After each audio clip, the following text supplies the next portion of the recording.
Testing, 1, 2, 3, skibbity toilet. Girl.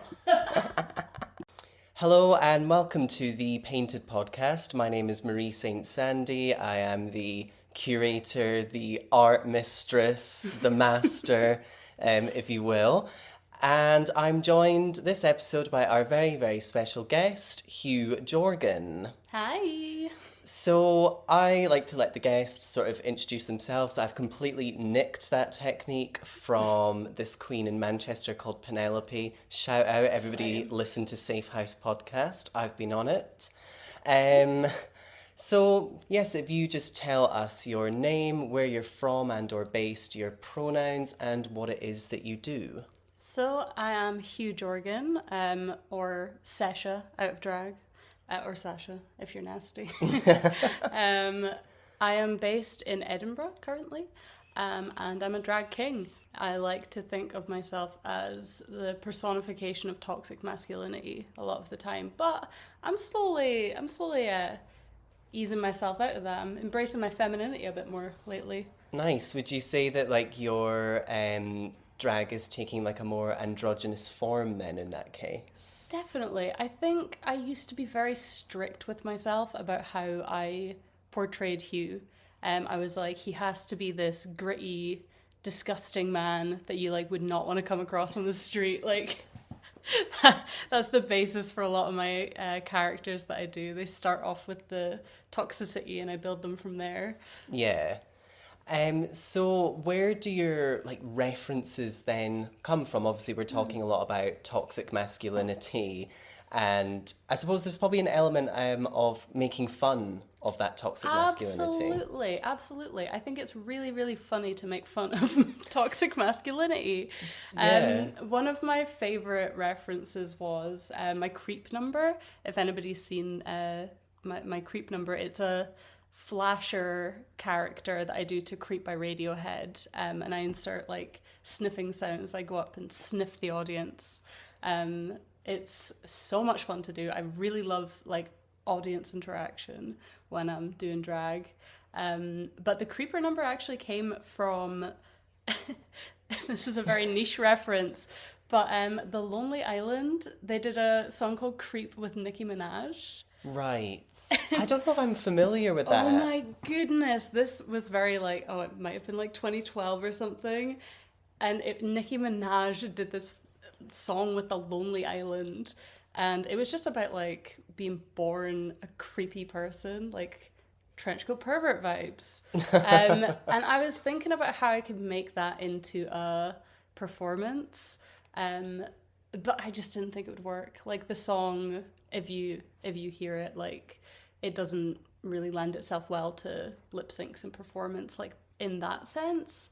But I used that as the basis to create this creep pervert trenchcoat character, to Creep by Radiohead instead, which I think does lend itself very well to drag. Yeah. So like the vibe I'm getting as well is that your drag is it's character based. Yes. And it's conceptual as well. Mm-hmm. So would you say you are much more of a mix kind of artist, like concept, like the way that I do it as well? Definitely, yeah. I don't think Hugh is one thing anymore. I think I'm expanding what he can be.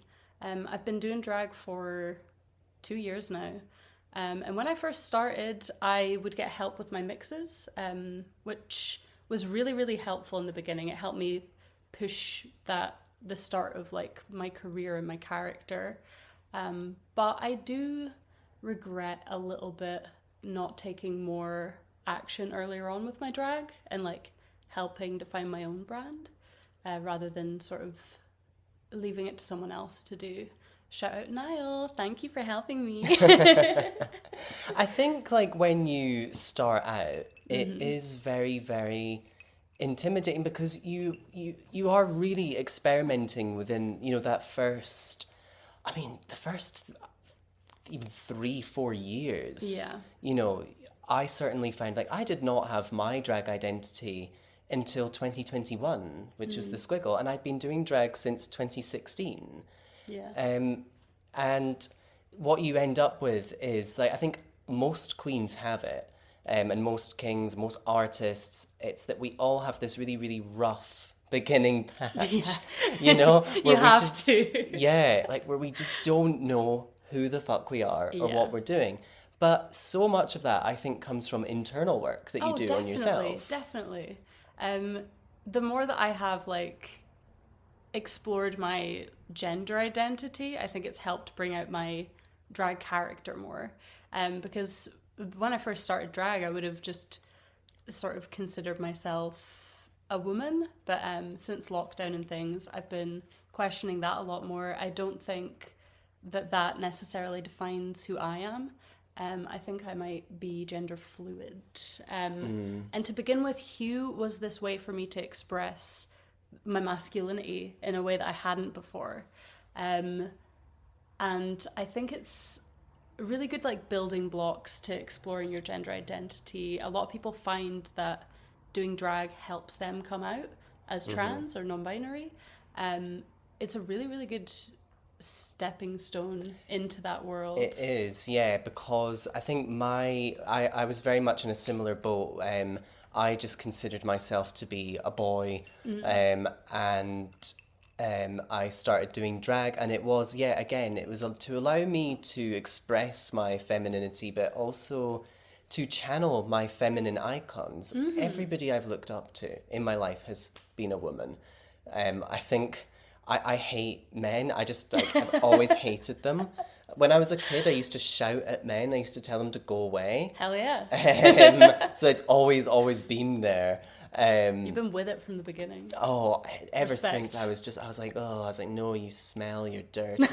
Filthy men. Filthy men. I think a lot of the men I knew were they're civil engineers, that kind of thing. So they're always like out in mud and crap like that. But yeah, your country. I'm country, yeah.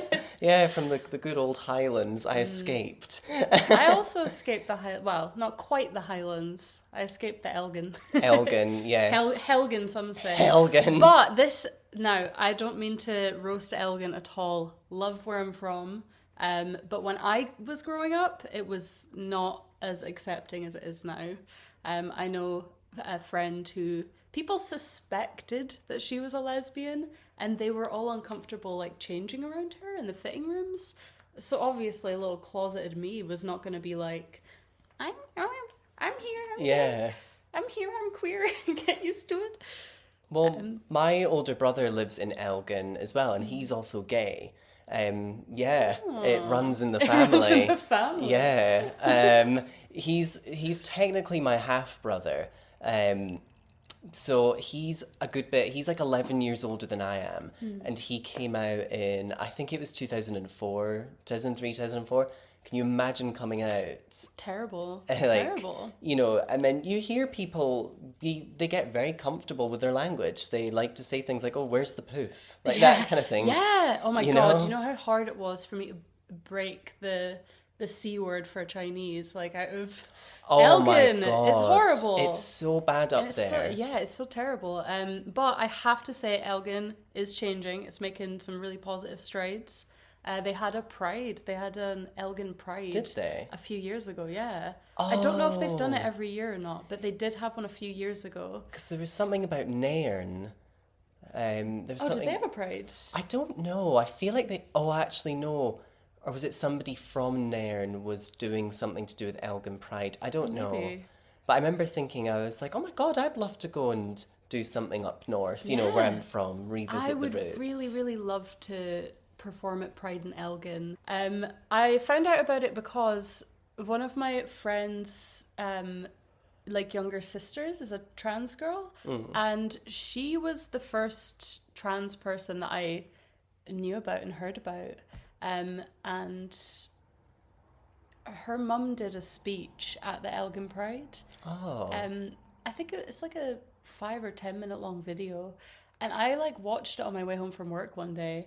And it made me cry. I was crying because I never anticipated where I grew up ever being that open and accepting and willing to listen. Everyone was really hearing her experience and what she'd went through. And it was so touching to me.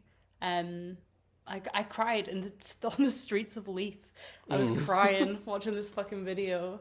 But it just shows you like how far you can come in such a short period of time.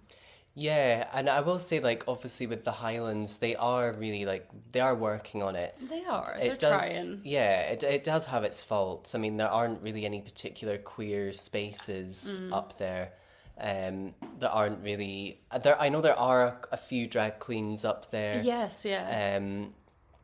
But it's one of those things though, because you leave there and then you see somewhere like Glasgow or Edinburgh, you live in it, and you just go like, I just don't feel I could ever go back. Yeah. You know? I feel that every time I go home. It's Yeah. like I really like seeing my family and things, but my family and my friends there, but it's just not where I belong. No. I feel I've never felt that way in Elgin, but when I moved away, I felt it. I felt part of like community Yeah. that understood me. Exactly, because that is like the nail on the head there, because you can go up north and people will say, we accept you for who you are, but like they don't want to hear about it. They don't want to hear I mean, like they're fine with you talking about being queer as long as it's only the positive bits. Yeah. They don't want to hear that there is a struggle. And I think it's like that across the board with any kind of issue. Absolutely. If you look at the population as well, and just in terms of what it's like, you know, it's so not diverse either. Yeah. Like it's just there's hardly anybody up there. Yeah. And it's very conformist as well. You have to conform. Definitely. There's a lot of farmers up north. And like Murray is one of the only places that tends to vote Tory in Scotland, which is not great, I think. But there's a high population of farmers there. It's kind of to be expected in a way. I grew up on a farm, and yeah, it's interesting because it's not something I ever connected with. Yeah. Did not connect with it. Didn't enjoy rounding up sheep. Yeah. Didn't enjoy, you know, rolling around in shit. Weirdly enough, you know, but what you do get a sense of though is that it can be a blueprint for what community should be if you are with the right people. Absolutely, absolutely. I think I live in Edinburgh. I'm Leith based, and Leith is such a beautiful community. It's so sweet. I really, really, really love Leith. If I could spend my whole like life there, I would. I have a friend. One time he didn't leave Leith for like 2 years. Oh my god. He didn't leave Leith at all. But yeah, that just shows you how good it is. Yeah. That's what a lot of the drag performers live down Leith as well. I've got like a really good network of drag performers in Leith. It's so good. I've noticed that actually. I mean, I absolutely love coming through to Edinburgh. Like, Glasgow is my home. The Highlands is probably my second home. But then it's Edinburgh. I absolutely love going through there. And I think the vibe between Glasgow and Edinburgh is so contrasting as well. Or not contrasting, but it's just a different... It really is though. No, I agree. I think like public opinion of both is completely different. Glasgow's like the people make Glasgow. Everyone's super friendly. It's really arty. Like Edinburgh's a bit more stuck up. Which it can be true, I think. I will say that the true, audiences are better in Edinburgh. The audiences are pretty damn good. Yeah. I do really, really enjoy living in Edinburgh. And it was great. Like, I originally came here with my friend Jonathan and started like going out with some of his friends from university. And that's how I made my way into the drag scene in Edinburgh. I was just going to drag shows. Every week I was at Tracks from day one, like when they had like 10 people in the audience, and I saw them sell out shows. It was such a beautiful growth from them, and I feel very blessed to have been in the scene when I was, because that's sort of what gave me my start in drag. If I hadn't been going to see Tracks every week, if Niall hadn't pushed me to apply for the open stage, I don't know if I would have. I don't know if I would have done that off my own back. I didn't have the confidence at that point. And I think there's a bit of a stigma around women in drag as well. Drag King's a different story, but I was unsure at that point of what I wanted to do. But I've really enjoyed like being a little tracks baby and growing through tracks, and they still have me back. Like they had me at Christmas time. I did a Krampus moment. Yeah. Did a little themed number. I was whipping twinks on stage with a chain. Oh my God. I mean, you're living the dream. I'm living the dream. I want to whip some twinks with a chain. I was practicing with this chain. There's a video of the performance on the Tracks YouTube channel, and I was whipping Luke with this chain, but I was doing it really softly because I'd practiced the number backstage, and I was whipping the chain around my head. And I accidentally clocked myself in the eye with it. And it hurt my God. so bad. It was so painful. So I was like, okay, I need to be really gentle. This is a chain that I've got here. So you can kind of tell I'm holding back in that video, but better that than a broken leg or something. I suppose, yeah. I mean, like audience participation sometimes when it comes to these things, it can be scary. You know, like you are sort of sometimes like, oh my God, am I going to like... You're putting your faith in a stranger. Yeah, it's like... Sometimes. It's like, sometimes you're like, am I going to hurt this person? Am I going to really embarrass them? Yep. Does this person want... Like, it's always good, I think, to find someone in the audience and go, can I like just get you on stage for this moment? That's my go-to actually. Before I start any performance where I know I'm going to be interacting with people, which is a lot of them, particularly the creep number, because... in that one, I sniff people. Like, I get right up in people's business, and I'm like sniffing their neck, sniffing their hair. So cackle break. I know. I'm like, gosh. I'm like, why have I not been here for this? Oh my God, it's my favorite number to do. But I really, really love audience interaction. So I do like pre-warn people. I'll select people that I'll be like, I've okayed it with them. They're fine to be sniffed. They're fine to come up if that's part of my routine to bring someone up. I often try and get friends as well. Yeah. But I like that feeling that it brings to the room when the performer is like really interacting with people. Yeah. I think that's part of my shtick is I do like to have a lot of audience interaction. I think that's good though, because a lot of artists don't actually use the full room, and they don't. You know, there's certain performers and things like that, and it's sometimes can feel a bit disconnected. Yeah. More that this performance is for them, and to a degree, yes, it is. You know, like the performance, it is for yourself. Really, it's self-expression or to make a point. Yeah, absolutely. But when you can get the audience in on that, I think it hooks them in a little bit more, and it makes you more approachable afterwards as well. Like, you want people to chat to you to get your Instagram and... Yeah, of course. People really respond well to the interaction as well, I found. You really, really need to be wary of your location. I like to have a vague idea of what the staging setup is going to be like before I perform at like a new venue, because I need to know if I'm going to be able to do the things that I want to do.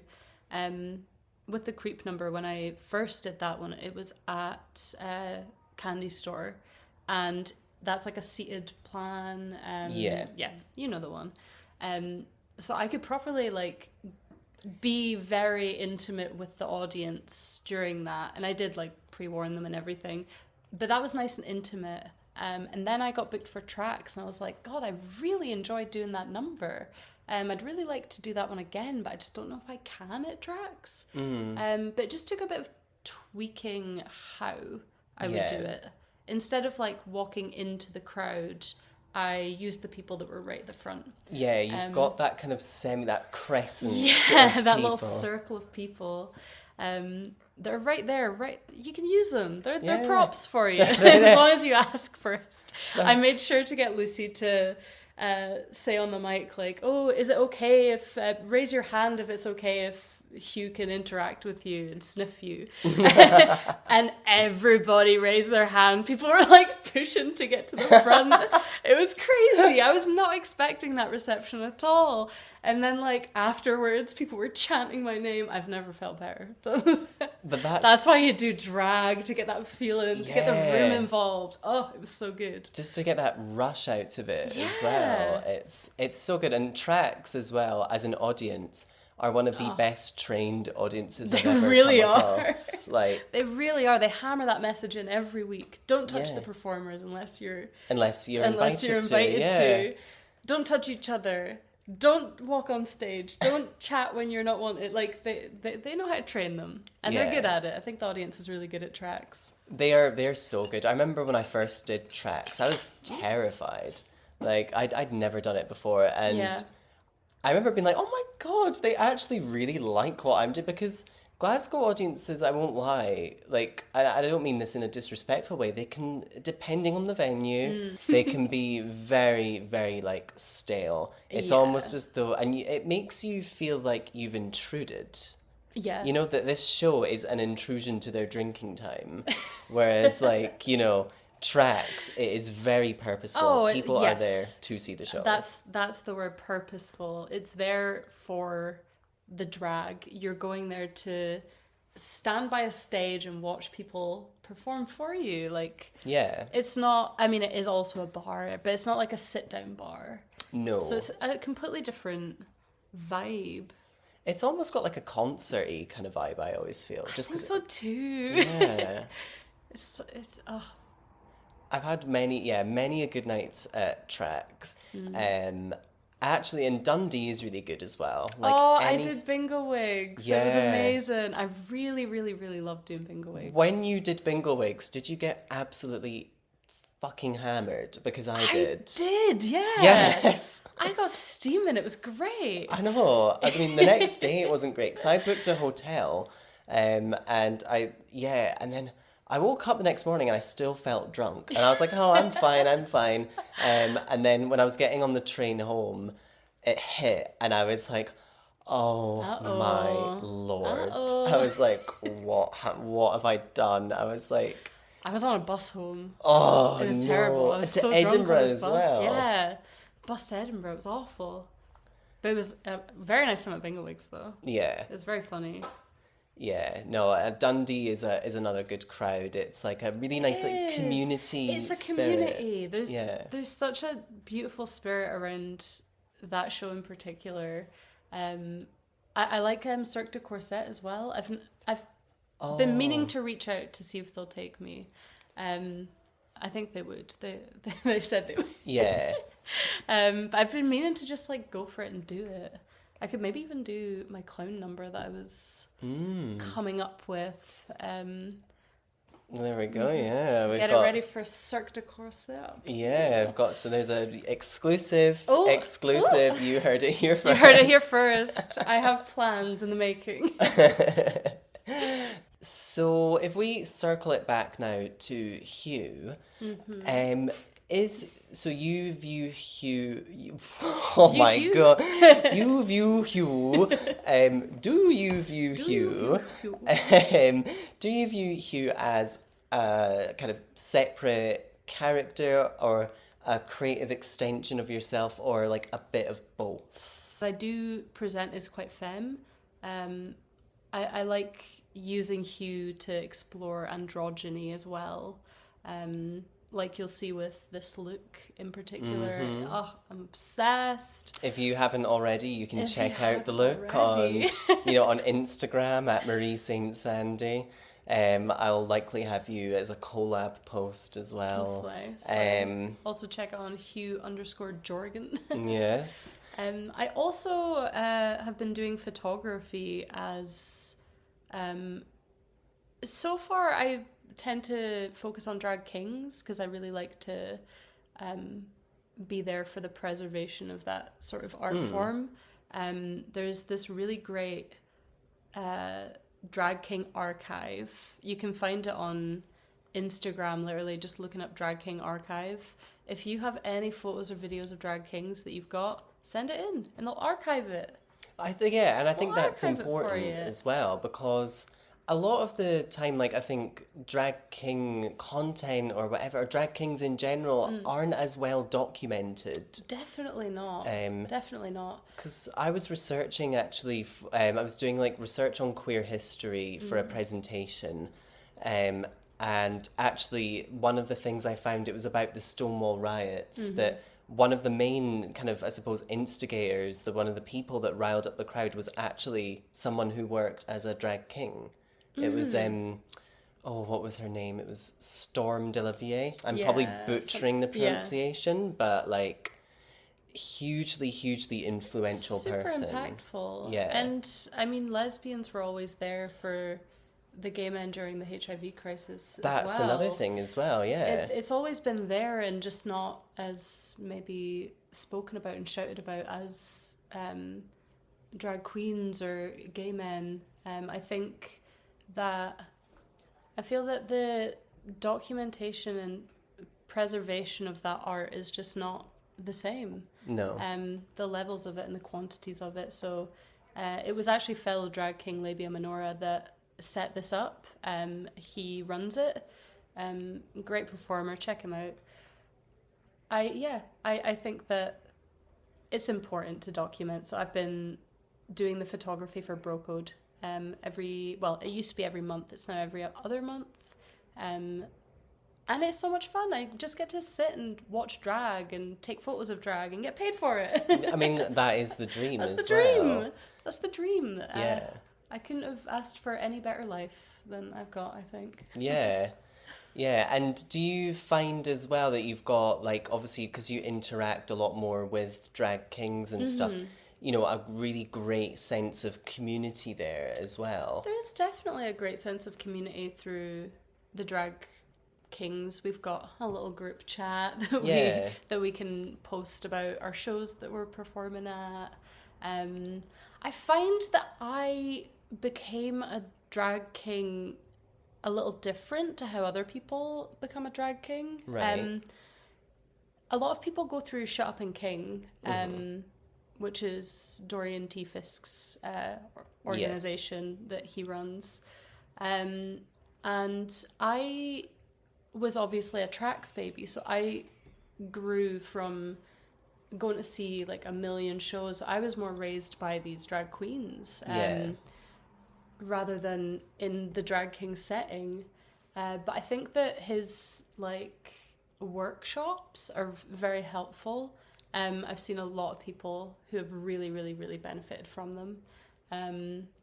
And yeah, I was very inspired by him, to be honest, when I first started doing drag. He's an incredible performer, though. He Like really such like the a looks love and the for it. concepts that he Yeah. brings. He did this performance, and it reminded me of like this gunslinger character from Doctor Who, almost like this cyborgy Oh western yeah, type I know the thing. one. And So it was sick. just like so atmospheric, like just it was like unreal, really. Like Yeah. you were sort of going like, what the hell? That like was one of the first performances I saw again after lockdown, because Yeah. it was Slay that opened Right. up. I think it was it the was, yeah. first drag show that had happened since lockdown, in person anyway. And he performed that there, and I was like, Slay. Yeah.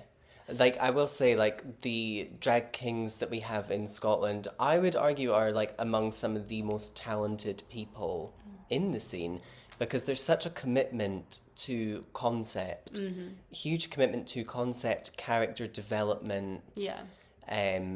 and a genuine sort of love for it, because I think what's happened with drag queens, and this is going to sound really cynical, but with drag queens, we've got Drag Race. This is now becoming the goal, the standard, the incentive. Yeah. And a lot of people, not everybody, but a lot of people do join with the intention of, I'm going to get really good at this. I'm going Yeah. to go on Drag Race. I'm going to go on tour. Yeah. Yeah. And I'm looking at it more, I guess, to get fame. fame, perhaps. yeah, and clout, yeah. Yeah, clout.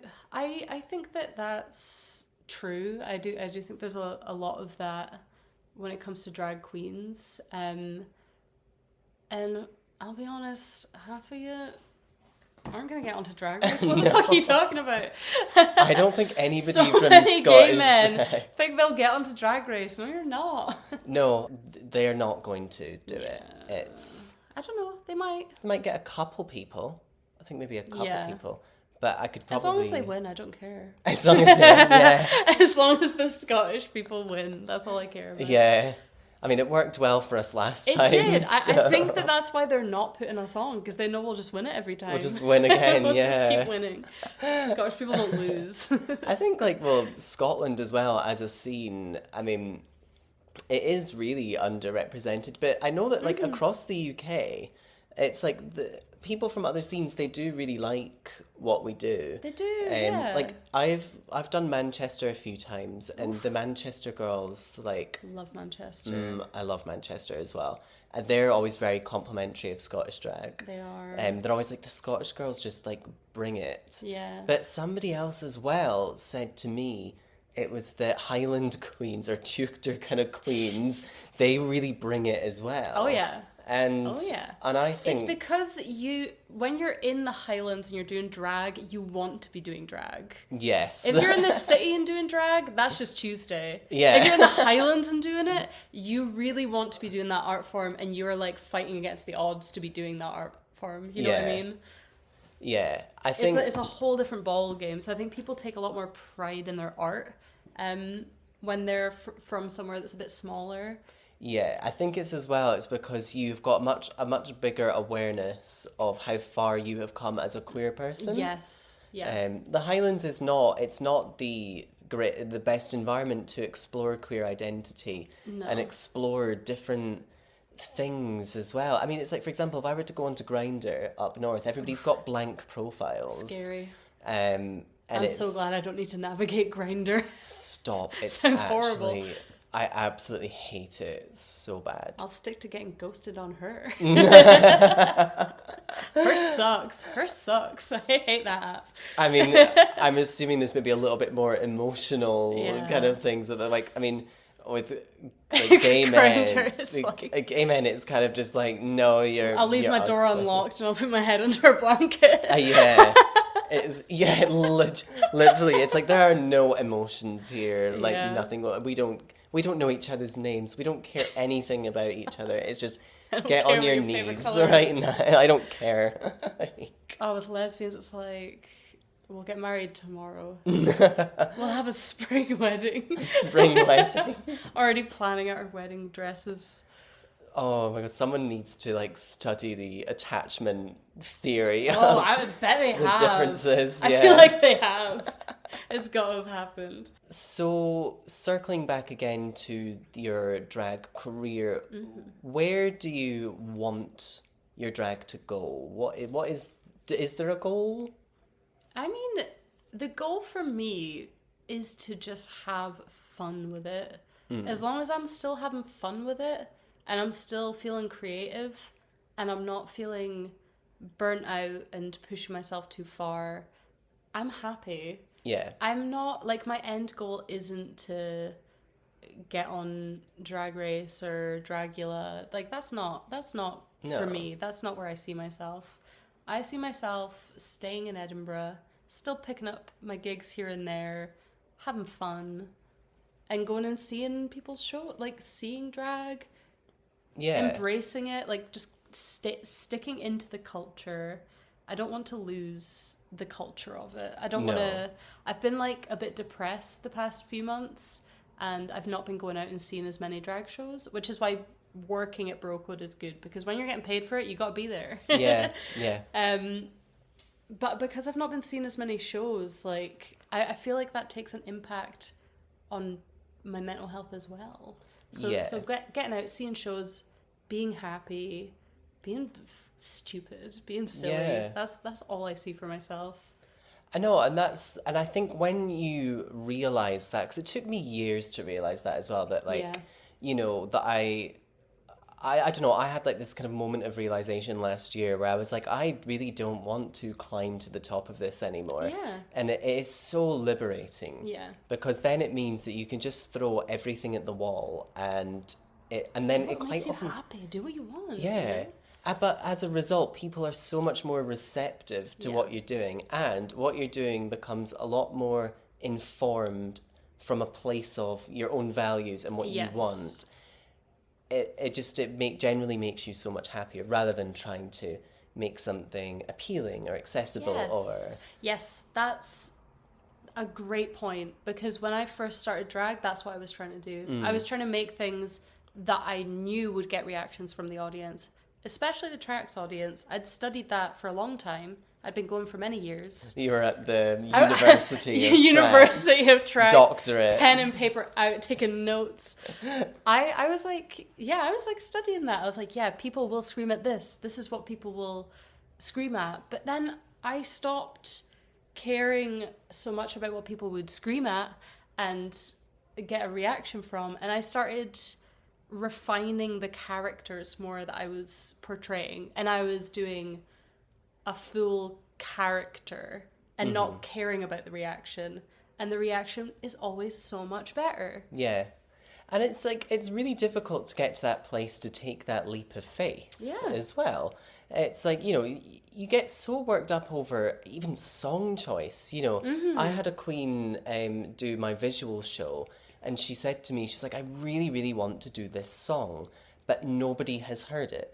And she was like, I really don't know if I should do it. And I said, it's an audiovisual show. This is the place to do it. Literally. But it's the fact of that we do always have that in our heads. Yeah. That we're sort of like, people aren't going to vibe with this. Yeah. There's a balance that you need to have with it. You need to have something that an audience is going to want to watch. Yeah. But it also needs to be authentic. You need to have your own spin on it. Yeah. You need to make it interesting. You can't rely on a track to make your performance interesting. No. And I think that's what I used to do. But as a drag performer, you learn, you grow from every performance. My advice is do as many performances as you can. Yeah. If your goal is to become really big in the scene and even like make your whole paycheck from drag, my advice is to do as many shows as you can. Like, lose money for a while. You'll have to lose money for a while, and then you will be so well-rounded as a performer. Someone that, like, I'm thinking of is Elixir, Alika, Beerquaft. When they first started drag, I think we started about the same time. They were go, working at every show, doing everything. And they are such a stunning performer. Yeah. Everything they do really, like, enchants me. They're just out of this world. And I really like this little split personality thing they've done with their boy character and their girl character. It's so cute. Yeah. And their little Pam, their manager. Yes. I know, it's so good. It's so cunty. But it's committed as well. It's committed. And that's what you need. You need, like, your own spin on it. You need to, like, fully take the reins with your drag. Like, that's my advice to anybody who wants to start it. Go see shows. Apply to perform at as many shows as possible. And if you're applying to a show, don't say that you've never seen the show before. Even if you've never been to see it, fucking lie about that. Lie and say you've been to see that show. Because I've got a friend who did that. And they got subtweeted. Oh my lord. But yes, that is my advice for the nation. I might have to go. Well, I'm very aware of the time, but I have one final question for you. Do you have a Hugh Jorgon? You fucking bet I do. Same. It's massive. I will print you one of my hung t-shirts. Yes, please do. Well, thank you so much for coming through, for letting me paint your face, and for chatting with us today. Oh, no worries. Is there anything you'd like to plug before we sign off? Oh, thank you so much for having me. Just my Instagram, Hugh_Jorgon. You can also find me on Twitter, currently known as X, under the same name. Boo. And if you ever want to see videos, there's some on YouTube. You can just look up Hugh Jorgon and I'd be Elizabeth pleasantly Moore? surprised by the results. Yeah, I'd be pleasantly surprised by this Hugh Jorgon. Perfect. Well, thank you so much for being with us today, and thank you all for listening. I just got a text about my Hugh Jorgon on the screen. Yes! And with that, I'm going to go and respond. Thank you all so much. Bye-bye. Next time on the Painted Podcast. I mean, I wasn't fully integrated into the scene, obviously, I was underage, but I think just having a lot of time to practice, get to know what works for you in terms of like makeup, what kind of drag you want to do, and then being able to step out into the scene. So I kind of was introduced to the scene before I fully started performing and such.